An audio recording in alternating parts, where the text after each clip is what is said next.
Welcome to the Unpacking It podcast, where we unpack sports, faith, and life with intriguing guests from the sports and entertainment world.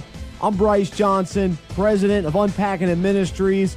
But we've got a fun one for you today. We're asking the question, does God care who wins? What a question. You've thought about it, I'm sure. But what you'll find is, as we discuss that question, it actually relates to many other questions that we ask that just fall under that mindset and that type of thinking in how we view God, how we view ourselves, and really what it comes down to is, what does God care about? What do we care about? And when do those things meet in the middle? And so it's a fascinating discussion. I loved reading the book and then being able to talk with Bob Schindler. So we're going to get to that in just a moment. Do want to encourage you to check out our email devotional. It's called Unpack This. We take a current sports story, relate it to the Bible, and we send it out through email each day. You can also read it on our website, unpackingit.com, but sign up on unpackingit.com for free. And we really appreciate you responding and all the encouragement that we get from that devotional if you're already a subscriber. So thank you. And if you're not yet, we hope that you'll join us. Also, stick around at the end of the interview. I'll give a few more thoughts. But are you ready to ask and answer the question, does God care who wins? Here we go. Our guest today was a former collegiate and professional golfer and pastor. He is now the director of Seed Partners and Initiative of Seed Sports. He works with and trains sports ministers and coaches in the U.S. and around the world. He has written a book called Does God Care Who Wins? Your answer is more important than you think. After wrestling with it for over 30 years, Bob Schindler provides great insight and perspective on the arguments surrounding that question. I'm pleased to welcome my friend and mentor on Unpacking It today. Bob, thanks so much for joining us. How are you? Oh, Bryce, thanks so much for having me. It's an honor and a privilege to be on with you today. All right. Well, we're psyched about it, and what a great question. And I even read in the introduction where you said, quote, "It is a big question that needs unpacking. The issues and answers are more important than you think." And I read it, loved it, and there's so much depth to this question and all the different directions that you went. And so we're going to have a short conversation today, but I think it's going to be very insightful and fun for people. And so we'll start with the question, why is it so important to wrestle with, does God care who wins? And why do you think people want an answer to the question and even need an answer to the question? Well, I think, first of all, it's an important question because it really gets down to, what do you think about God? And how do you relate to what you think about God? And the reason people need an answer for it is partly because it's being asked a lot in our culture today, even this past Saturday night in Charlotte, North Carolina, where the ACC championship was held, of which Clemson won. And after the game, the interviewer was talking to Dabo Swinney and said, look, you've overcome so much and lost so much, and now you win. How did you do that? And Dabo's response was, well, God blessed us. And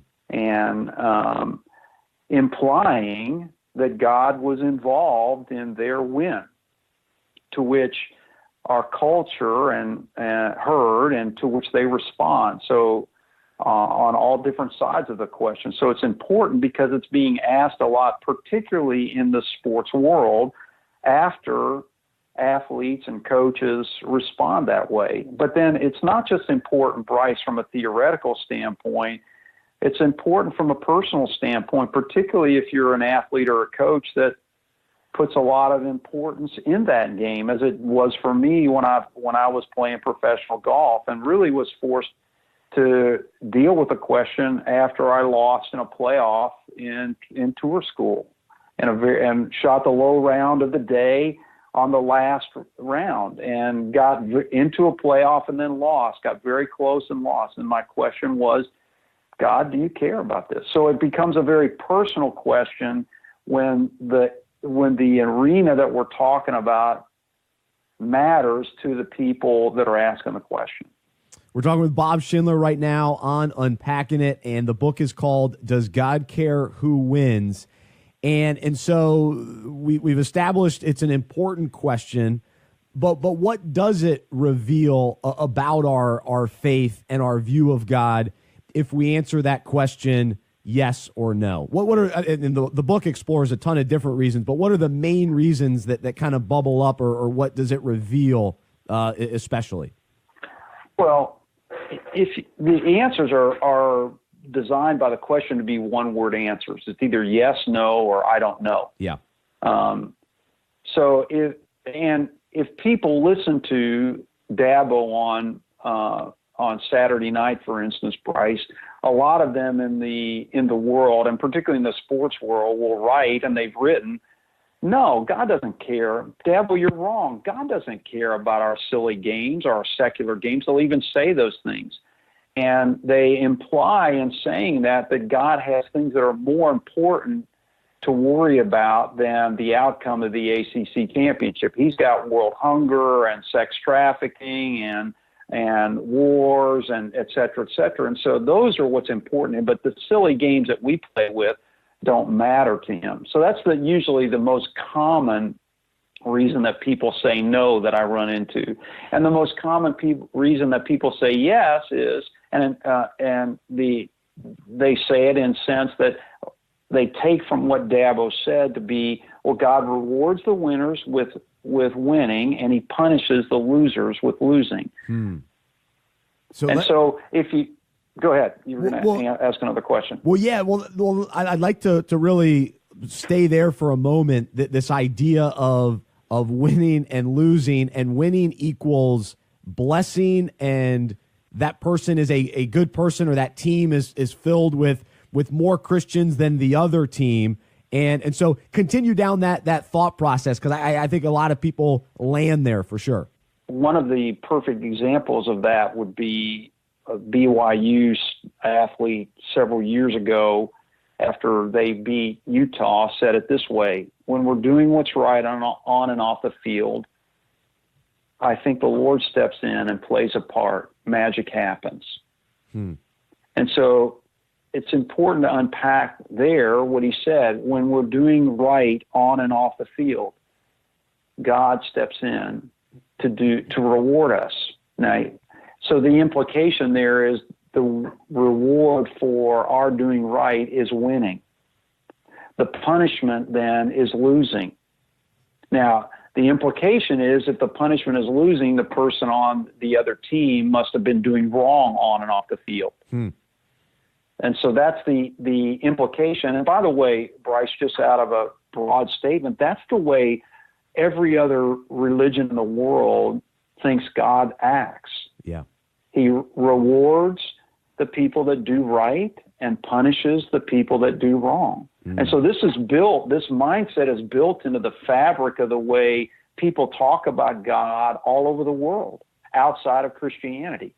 And so it's very much inbred in us. It's very much thought about, and it filters into then the way even Christian athletes and coaches can think about God without necessarily realizing it. We're talking with Bob Schindler. He wrote the book, Does God Care Who Wins? And so we're kind of laying the foundation, and we'll hear what Bob's answer is, but the book really does a great job of going in depth on a lot of different topics that surround this question. But you've already mentioned this concept of secular versus sacred, and how we separate things in life, that God cares about this, God doesn't care about that. And so what are the implications of us doing that, and then how does that again go along with the importance of this question? Yeah, recent research says that over 90% of people in the United States would say no, God doesn't care who wins, and even if you're a Christian, it's over 80%. So the vast majority of people today think the answer is no. The dilemma with that is you end up with two buckets. One bucket that is the God cares bucket, and one bucket that's the God doesn't care bucket. And so even as I was talking about the people that said before, God cares about the impoverished of the world, God cares about sex trafficking, but he doesn't care about games. My question to those people is, how did you decide what goes in the God cares bucket and what doesn't? And if you begin to and think through that, unpack that, as I know we both share a mutual love for that word. If you begin to unpack that idea, you go, well, what about my life goes in the God cares bucket and doesn't go in the God doesn't, and goes or doesn't go in the God doesn't care bucket? How do I know which one goes in what? And deep in our hearts, we all wonder, well, do I go in the God cares bucket? Philip Yancey, the author of Disappointment with God and What's So Amazing About Grace and several other great books, says it this way. He says, everybody walks around with three core questions. The first one is, do I matter to God? Second is, does he care? This is deeply in all of us. Do I care? Does my life matter? And so if my games don't matter, if I put that in the God doesn't care bucket, what else doesn't matter about my life? Do my kids? Do my family? Does my job? And I found, for the most part, most men that I talk to think that outside of the money that they make or the relationships that they build, the job that they do themselves doesn't matter. And so they take what they primarily do in life then, and that totally disconnects from anything that matters to God. So they think their life is really basically, or their job really doesn't mean much. Well, that's pretty significant then, because it better mean something to them. This is where it really gets down to, because if God doesn't care about my job or my sports, and I do, then that draws me not toward a God who cares, but pushes me away from him, thinking he doesn't. And I instead of moving in closer relationship, I end up setting these things over here that don't matter to him, and my heart away from him. Now, there's a real problem with that in sports, Bryce, because in sports or in life in general, what we tend to do then is, if we think those things in the God doesn't care bucket, if we think those things are there, then we can do whatever we want to with them then. If they don't matter to God, then we can do whatever we want. And so in sports, we say things like, well, I'm just leaving God on the bench and I can play however I want to play because I want to win. Or in business, if God doesn't care about my job, then I can do whatever I want to in my business. And this is this secular, sacred, God doesn't care, God does care dichotomy that ends up really corrupting the things that are in the God doesn't care bucket. Wow, it's a lot to think about. Bob Schindler, our guest right now, his book is called Does God Care Who Wins? And it's just a great question to consider today. And just like he was saying, how it relates to our own lives, even beyond sports. But along the same lines where you just said how some players or coaches would say, hey, we leave God on the bench and sports are sports and religion is religion, and we don't mix the two. Then we've got the other side of things, which you were talking about with Dabo Swinney and other Christian players and coaches that very much involve God into the conversation of the outcome of a game. So if we hear him in a post-game interview, they bring up appreciation to God. God helped us win. So how do we kind of navigate between these two concepts and even going beyond, does God care? Does he actually affect the outcome? And is that question important to consider as well, the care versus does he control the outcome or affect the outcome? And I think that's a great question, Bryce. I really do. And that's why I think this is a very important question, because it really gets down to, what do we think about God and what role does he have in the world today? Yeah. And how much involvement does he have? And my answer to that is, every time we pray, every time we're asking God to do something, whether it's for our family, whether it's for our job, whether it's for our health, and particularly when we're asking him to do something specific, when we're in deep need, we're asking God to to step into this world and change the direction of this world that we think it's going in, whatever that is. That's the very nature of prayer. The very heart of prayer is to say, God, this is going in one direction, and we plead with you to change that direction, whether, again, that's the health, whether that's marriage, whether that a broken marriage, whether that's a child that's going astray, or whether it's the future of my business that seems to be struggling. Anytime we pray, we're asking God to be involved. Now, if that's the guttural, inherent response that we have to need, then the reason it's important is because we want to know if God's going to actually answer our prayers. We want to know if there's really any value to doing that. And the Bible assures us all over the place that that he does listen to our prayers and that he does interact in our world. Not necessarily all the ways that we want him to, but it's not because he doesn't want to or doesn't care or can't be involved. That means that, sure, we hope that he is. If we didn't hope that he is, then we would never even pray. So now to take it a step further, we would say, well, should we pray to win? And I say to coaches, do you want to win? Or players, do you want to win? Then you ought to pray about it. Now, absolutely you should pray, because, again, if you think you shouldn't pray to win, what do you do with your desire to win? You either then suppress it, you try to get rid of it, which I was talking to an athlete recently, and they just feel bad about winning because they think they shouldn't be winning. They shouldn't want to win. Because as a Christian, they thought they shouldn't want to win. I said, why do you think you shouldn't want to win? And we got into a big discussion because he thought God didn't care who won. Wow. It's back to the same thing. So, well, what if God has a passion for the game that far exceeds mine? And that's what I discovered. Yeah, actually, Bryce, that was what revolutionized my whole pursuit in this question, because I discovered that God has a deeper desire for the winning and losing of the game than I ever would. But it's not for the same reasons I have the desire to win and lose. Well, and let's go there, because, of course, the question is, does God care who wins? And you do a chapter about how you don't like the answer no, and then you don't like the answer yes, but you like the qualified yes. So give us a little bit more insight into that revelation. Yeah, and so my answer is yes, he cares, but for very different reasons than we care. He cares with regard to the way that winning and losing accomplishes his will on earth.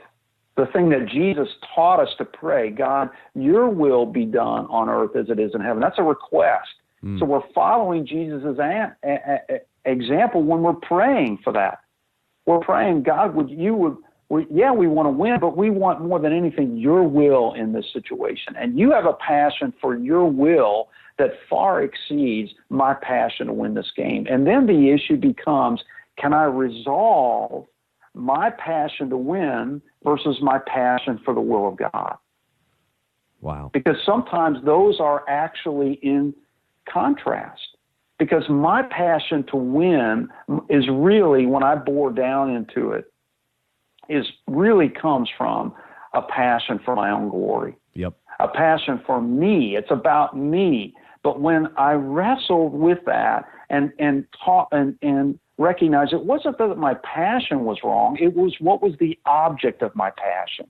So I didn't have to suppress my passion. I didn't have to kill it. I didn't have to set it, or I didn't have to act like it didn't have anything to do with God. I could actually connect with God on it and look to him to redirect the object of it from me to him. And that totally changed my life, Bryce. It changed the whole way I approached competition. It changed the way I approached my golf. It changed the way I approached my pursuit of God and all the things of my life. Because now it wasn't me trying to get rid of my passion. Because as you can tell, when I'm on the call and you and I have been together, I'm a passionate person. Oh, yeah. I have a lot of desire. Now it's just, no, Bob, understand, you just redirect that toward me and my will. And now you're tracking, Bob, with me. You're not opposed to me or not separate from me. You're tracking with me. And that's been an incredible process to watch him do that in my life. That's awesome. And it is very powerful when we recognize that. And even in reading the book, the concept of our glory versus his glory, and recognizing that all things can reflect God's glory and can be used for his glory and his will. And we actually find our joy in his glory, and glorifying him is when we find our truest joy. That's why we go back to sports and think about, teams that win, or coaches or players that win. One win is never enough. They always want to win more, because if it's just for their glory, right, then it's not satisfying. And so I guess just to kind of wrap things up and to land it on this concept, for me, it's the most powerful, and I think it's the purpose of the book is this glory concept. Maybe just give us kind of that final charge to live in view of that. Well, I would encourage you, just those of you that are listening to this today, to just take this, what's often used religious term, the glory of God, and really try to figure out what that means. As Bryce would say, unpack it, because I find most guys don't really understand what it is. Mm-hmm. But it's one of the most compelling concepts you'll ever examine, and you'll find that the deepest desires of your heart are for this glory. And the question is then, are you going to settle for the ways you pursue that through your games or your job or your recreation? Or are you going to settle for what C.S. Lewis called mud pies in the slums?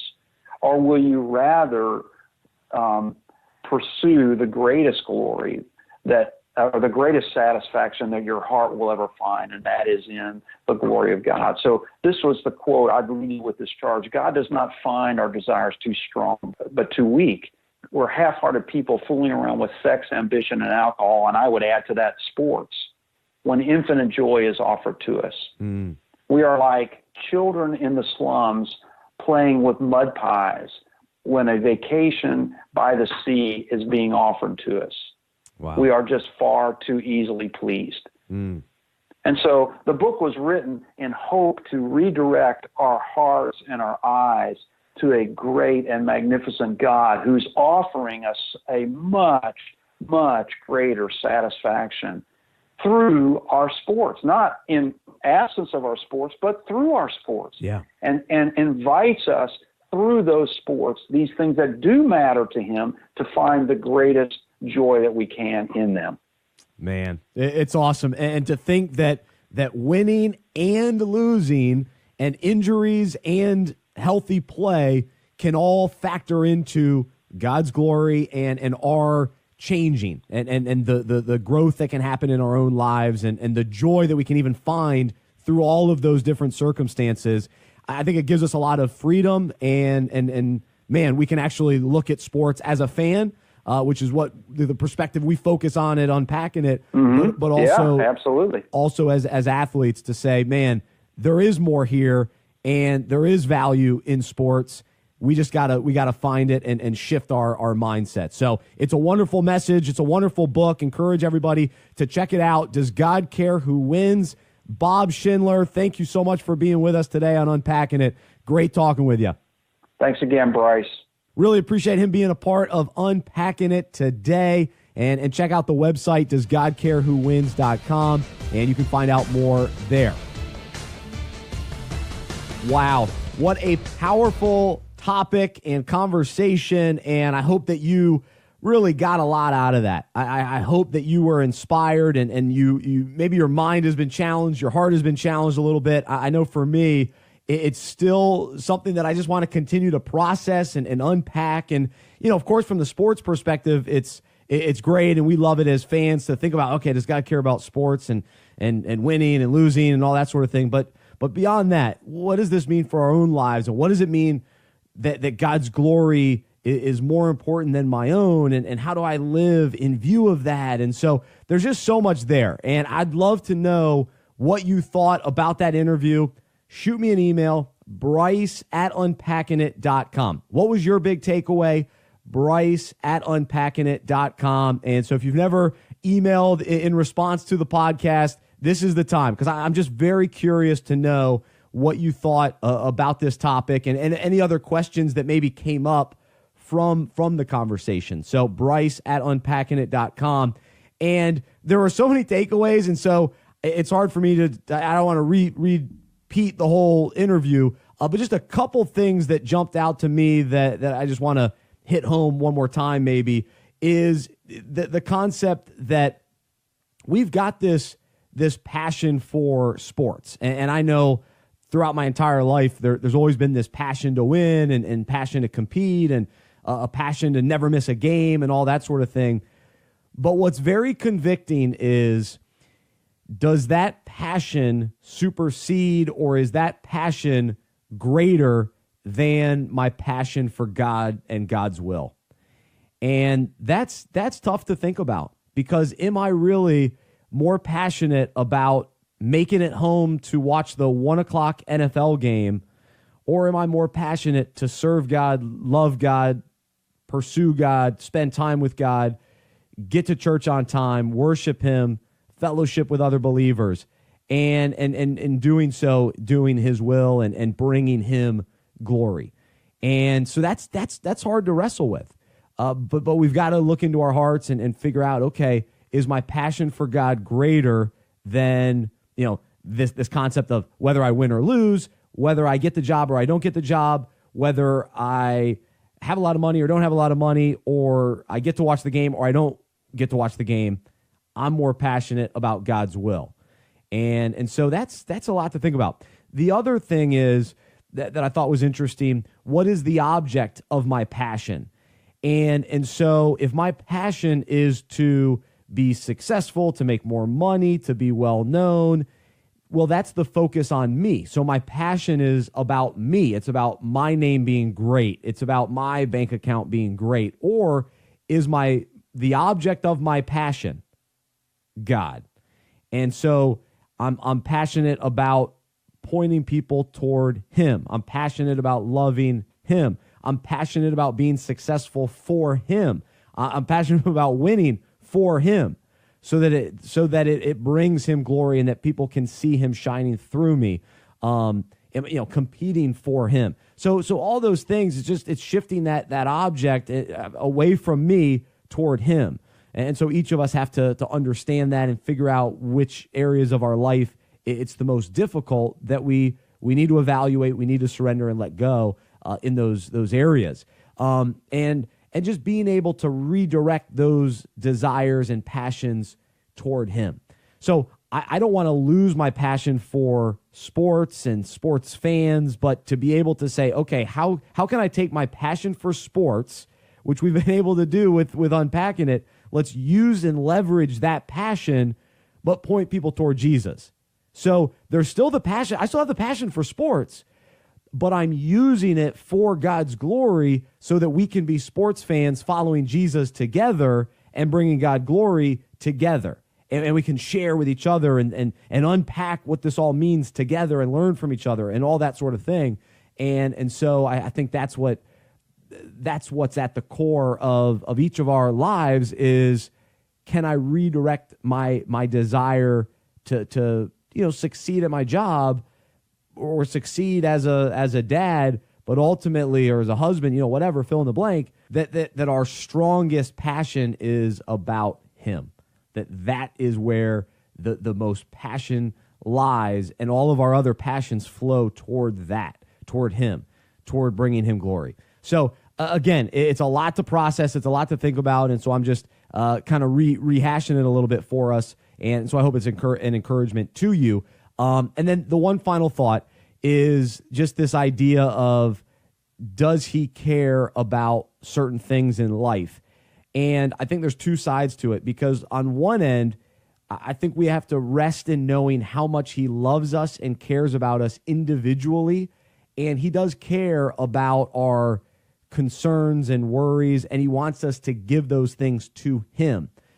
But I think as we mature and grow, we just begin to realize that there are certain things that ultimately we don't need to care as much about anymore, because we care too much about what people think. We care too much about money. We care too much about popularity, whatever it is in each of our lives that we just care too much about. And so I don't think those are the things that God does care about, that they just ultimately don't really matter. And this goes back to that whole conversation with Bob, what goes into each category. But I think what's so important is that as we read the Bible, we understand what's most important, what has eternal value. And so those are the things that we begin to care about. So even in sports, it's what is the eternal value that's found in sports? Well, it's the development of character and our faith, our dependence on him, understanding that our strength and our gifts and our talents come from him. And so it goes back to that. But I do think there's this element that we have to understand where, there's certain things we don't need to care about anymore. Like, why am I going to get so wrapped up in worrying about things that ultimately just don't matter in the scheme of things, and we lose too much sleep or get too anxious and worried and bent out of shape about things that we can just let go of, trust God that he'll work out the details and move forward and then experience all that God has for us, because there is so much more. So hopefully that makes sense, just that differentiation between, of course he cares and loves and wants to be a part of our lives and a part of the details. And I believe all that. We just have to understand some of the things that we got to stop getting so bent out of shape about. So let me know your thoughts. Bryce@unpackingit.com. Bryce@unpackingit.com. I look forward to hearing from you. I hope you enjoyed the podcast, and we'll talk to you soon right here on the Unpacking It podcast.